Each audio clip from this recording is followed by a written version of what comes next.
Om Shanti. There's a very famous poem written by Jalaluddin Rumi. Jalaluddin Rumi was a great Sufi saint.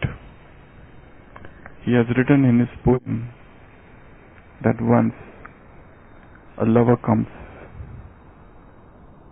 to his beloved's house. The door was closed, so the lover knocks the door.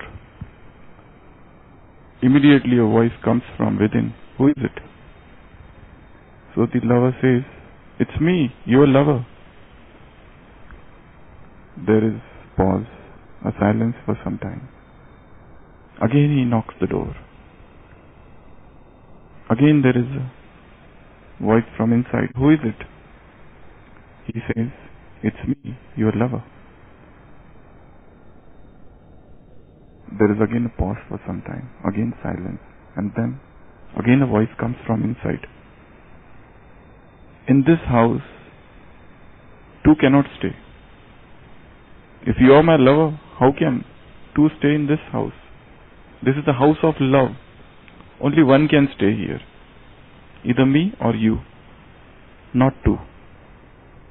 Go and dissolve this. I am your lover. So it's shown in that poem. The lover goes, he does lot of penance, he does lot of spiritual practices, and he becomes ascetic, he becomes a sannyasin, and just with the aim of meeting his beloved, because she had said to dissolve this I. You come to me only when this I vanishes, because this is house of love and only one can stay here, not two. So with all his practices, ultimately he comes to this conclusion that I am no more now. You and me are one only now. He is so much dissolved his consciousness, that he comes to the conclusion that I no more exist. She and I have become one now. And he comes back after many years. Again he knocks, and a voice comes from inside. Who is it? He says, I am no more. You and I are one. I am no more. And it is shown in the poem that door opens and he enters inside. But the poem ends here, but there are many people who say that this should not be the poem. It is too early that the door was opened. To say that I am no more, also there is an I there. First the I was in positive sense. This I is still there. It is negative sense. It is showing that I am still there means I am still existing. Though I am not there, but I is still there. It is actually you are feeding your ego, which is within you. So it is still that he is not merged his consciousness into her consciousness, and there is still this dichotomy, this division is still there. So many people have given a lot of comments on this poem, and they say that this should not be the ending. The real ending should be he should go back again, and he will never come back, because when he himself is dissolved, who will come back? So the conclusion of that poem, what is told is, in eternal love, in true love, in imperishable love, this I dissolves. This and that become one.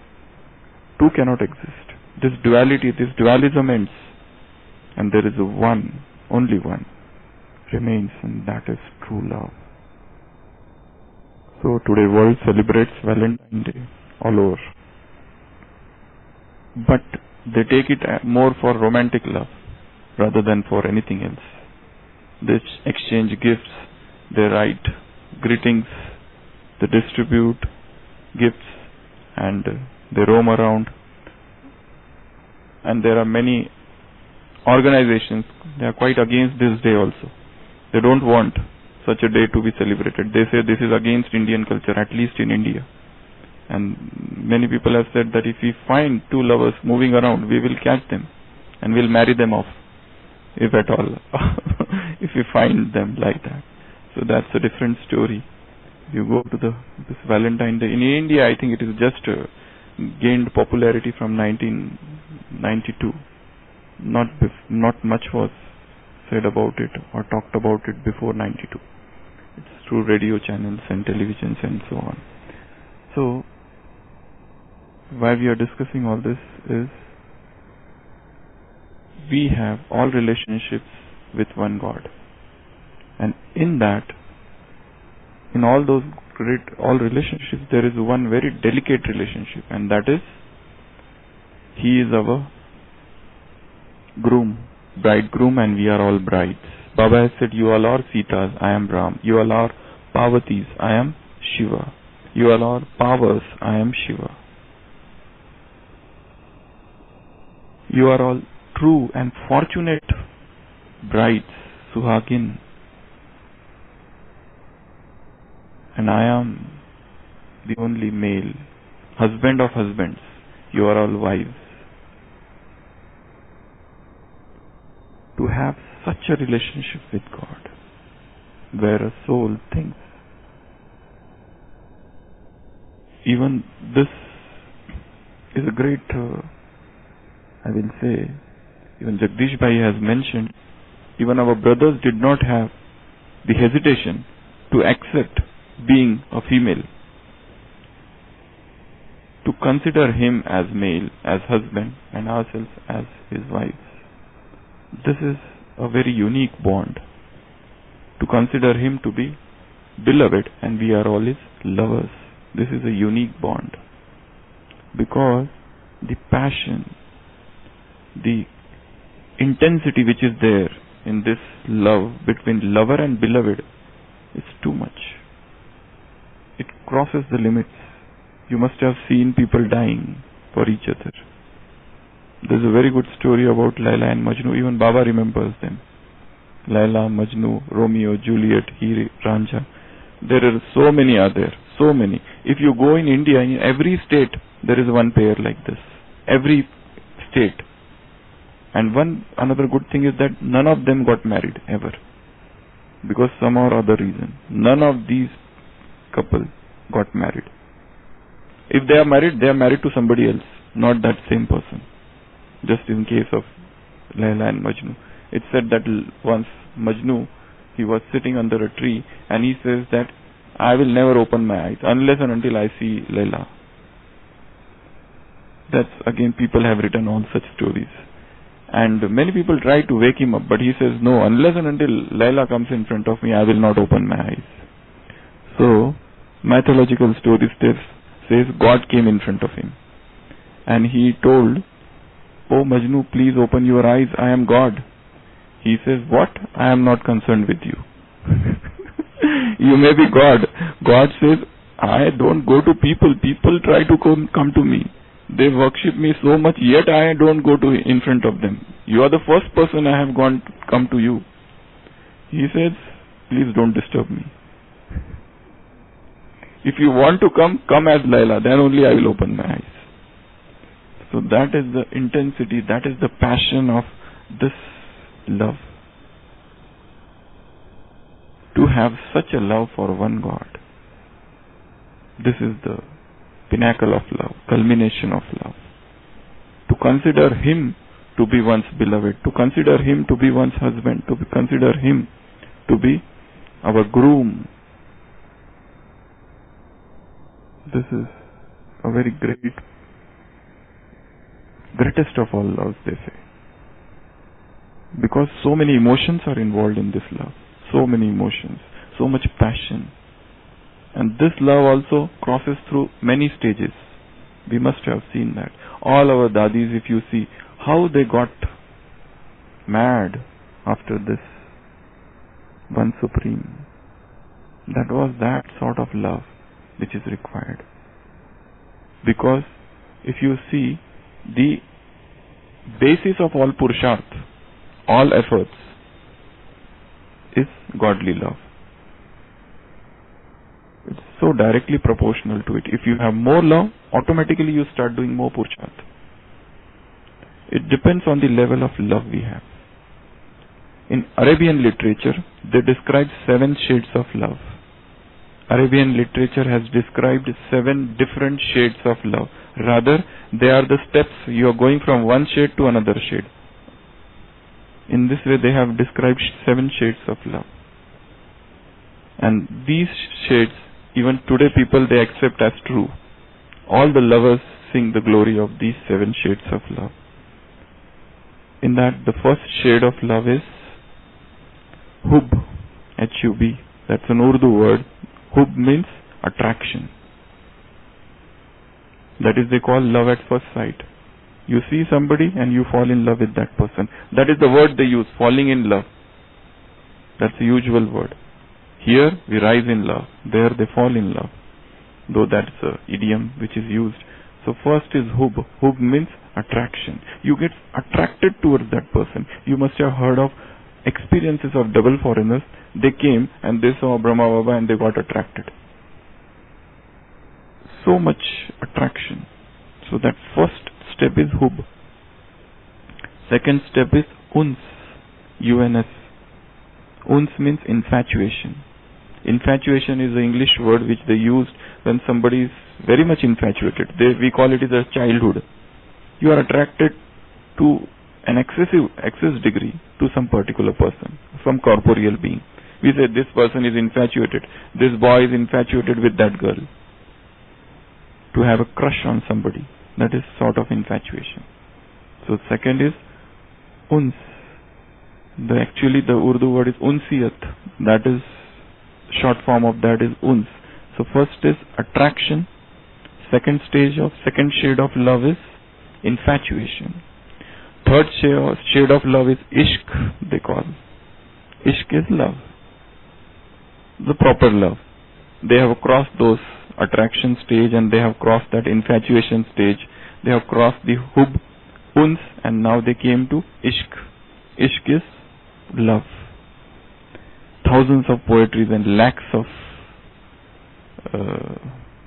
songs are written on this Ishq.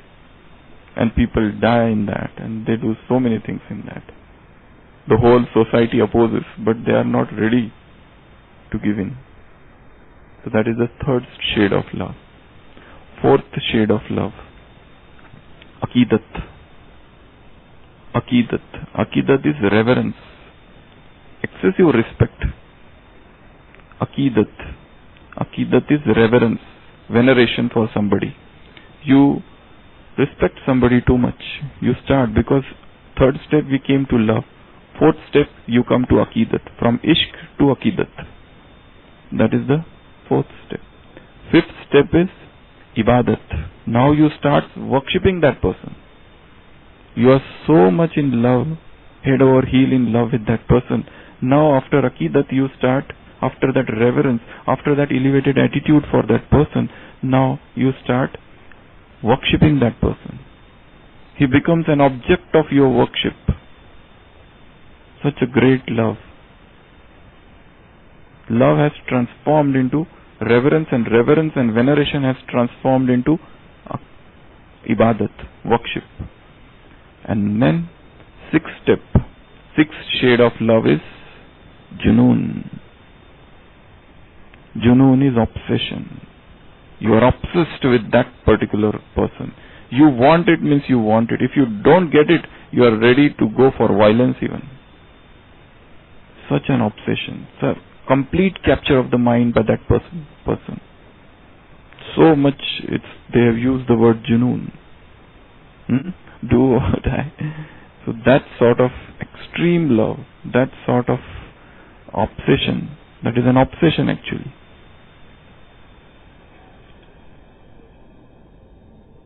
Infatuation is a very little word, very smaller word. Infatuation means we call for these college students and boys. They get attracted to each other and then they get infatuated to each other. They just keep on thinking about that person, thinking about touch of that person, thinking about that eye contact, all those things they describe. That is lesser degree. Obsession is something extreme. It is too much. I am talking, there are two positive and negative sides of Junoon, obsession. It could be positive, it could be negative. If it is positive, it will be constructive.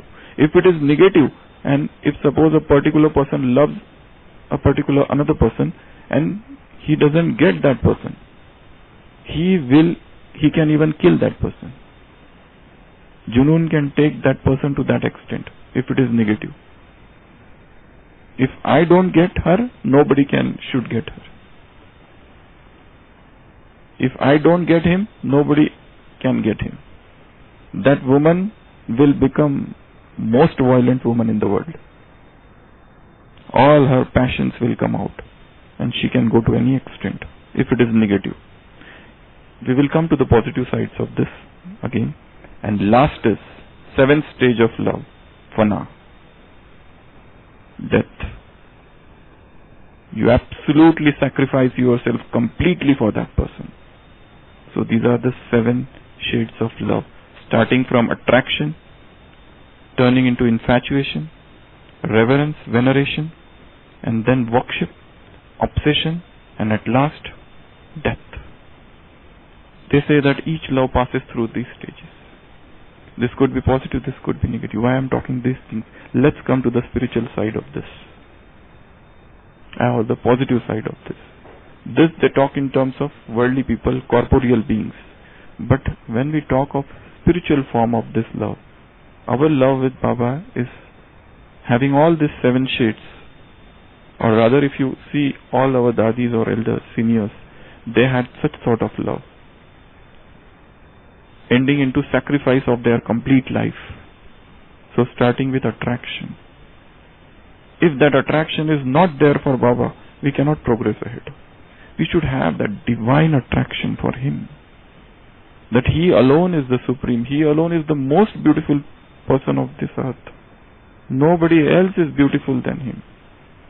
He is the most beautiful. Because we have seen all worldly people, what was their love? It was all selfish. Some point or other, when we love a particular person in this world, we come to sorrow because of that person, because of non-fulfillment of our expectations. And of course they can never fulfill. They will never understand. At some point or other, we might get deceived by them. So that is why he is the only one who unselfish, absolutely unselfish. And if you don't have that divine attraction, that attraction will come only by, if it is not there, we need to churn why it is not there. What he is giving and what worldly men are giving us. What we have gained from world and what we are gaining from him. So, attraction. Second is, let's go ahead of attraction, infatuated. Infatuated means completely, constantly thinking about that person. You are not thinking of anything else. You are just imagining about him. You are moving with him. That worldly love has got an element of physicality and sexuality in it. Worldly love. Even if they don't want, that element comes. Maybe because of hormones. The hormones hijack intelligence. That's what the people say. The hormones which are there in the body, rushing and gushing, they hijack your intelligence. And then people say it is natural. But probably they are not given higher directions. They are not given that proper sublimation, transformation. So, let's get infatuated not with worldly being, not with corporeal being, not with embodied being, but with one. And let's see what happens. You study the life of all the Roman Catholic saints, how passionate and how mad they were in the love of God. Saint Francis de Sales, Saint Assisi. If you study their life, Saint John of Bernard, Saint John, Saint Paul, all of them, they worship God. They are known as brides of Christ. There is a separate word, brides of Christ. They worship, many of them loved Jesus Christ as if he is their husband. That sort of love, extreme passion. If you see in India also, so many women saints, like Meera. In Maharashtra, so many saints. They worshipped him as their groom. He is the supreme groom. So, infatuation. Third is love, ishq. That is proper love, not the physical love. Spiritual love, ruhani, that is ishq. You can see a person who is in love, how is he? As if intoxicated. He doesn't know what is happening. He is so much lost in the love of his beloved. Fourth is you start revering that person. When to start revering and loving Baba means to start following what he is telling. To start following whatever he says. That is a reverence. And ahead of reverence is worship. Worship is a terminology of the path of devotion. So I will not say worship here. Worship in the sense here, you don't formally worship him, but your level of dedication has increased. Earlier it was just reverence. Now it is not just even reverence. That person, that God, has become your everything. And the further step is junoon, obsession. Obsession with his work. Obsession with his love. Obsession with his service. Obsession with only one task, to spread his message the world over. This obsession. You are obsessed with one idea means you have no other thought at all. You are just only in one thought. That is junoon. And at last is fana. To die for him. To lay down one's life for him. For his work. Uncaring for one's own body. To that extent. I have read somewhere one Urdu shairi, I don't know the exact words, but there that shair has said, that person is telling to go so much ahead in God's love, even to think that what will happen next is kufr. Kufr means it is something against the laws. Means you are becoming Malach in Indian language. You are becoming like that. Like in Islam, if you think God are many, polytheism, you are doing kufr. He is one. If you are worshipping anybody other than Allah, that is kufr.